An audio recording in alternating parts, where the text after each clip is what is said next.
கவன மாற்றம் அல்லது கவனம் ஊசலாடுதல், shifting of attention or fluctuation of attention.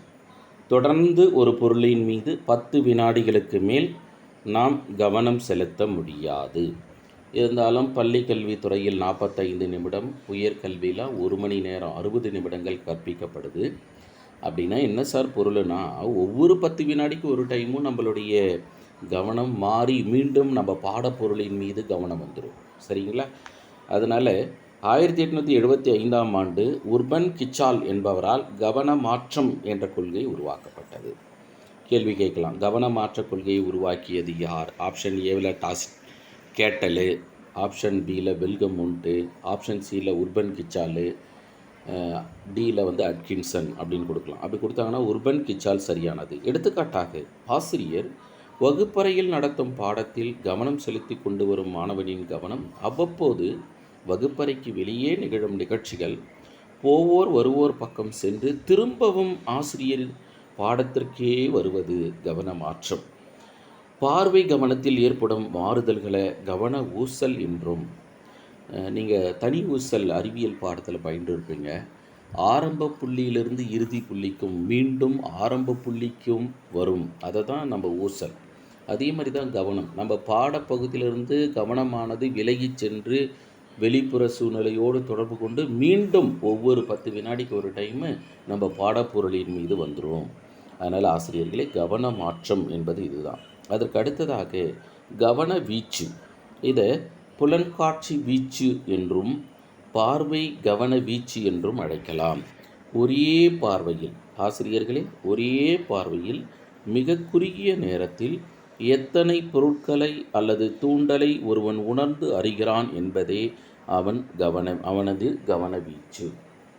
இப்போ நமக்கு முன்னாடி ஒரு ஃபாலிங் ஷட்டர் இருக்கும், அதுக்குள்ளார டாட்ஸ் வச்சது இல்லை நான் சிலபலில் எழுத்துக்கள் இருக்கும். அது ஃப்ராக்ஷன் ஆஃப் செகண்டில் நமக்கு முன்னாடி வச்சு காண்பிப்பாங்க. நம்ம பார்த்துட்டு என்ன பார்த்தோம் அப்படின்றத குறிப்பிடும். அதுதான் கவனவீச்சு. கவனவீச்சு அளவிட பயன்படுத்தக்கூடிய கருவியின் பெயர் என்னென்னா கவனவீச்சு கருவி அல்லது கவனவீச்சு செறிவு கருவி அப்படின்னு சொல்லுவோம். ஆங்கிலத்தில் டாக்கிஸ்டாஸ்கோப். இதை கண்டுபிடிச்சது யார் அப்படின்னா ஆர்பி கேட்டல். கேட்கலாம். மேலும் ஆர்பி கேட்டல் ஆளுமையில் உலக்கூறுகளை பற்றி விளக்கியவர் ஆர்பி கேட்டல்.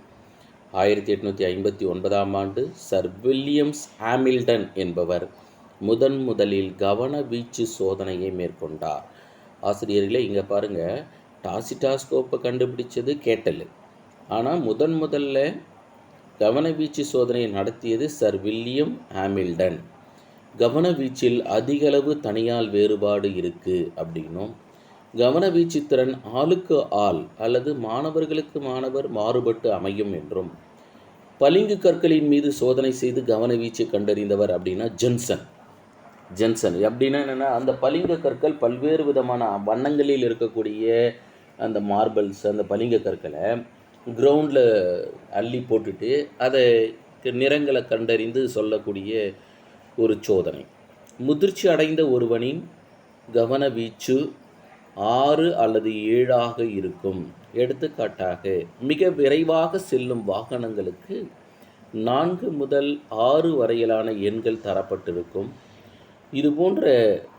இதேபோன்று தொலைபேசி கருவிகளுக்கும் அதிக அளவு 7 அல்லது 8 எண்கள் தரப்பட்டிருக்கும். எடுத்துக்காட்டாக 9786 என்று எடுத்துக்கொண்டோம் என்றால் வோடாஃபோனுடைய நம்பர். அதுக்கடுத்து இருக்கக்கூடிய 6 நம்பரு அவருக்கே உரிய சரியான எண்ணாக நம்ம பார்க்குறோம். மிக அதிக அளவிலான எண்கள் இருந்தால் நம் கவனத்தில் கொள்ள முடியாது என்றும், அதிகபட்சமாக 6, 7 எண்கள் நம் கவனத்தில் கொள்ள முடியும் என்றும் கவனவீச்சு குறிப்பிடப்படுகிறது.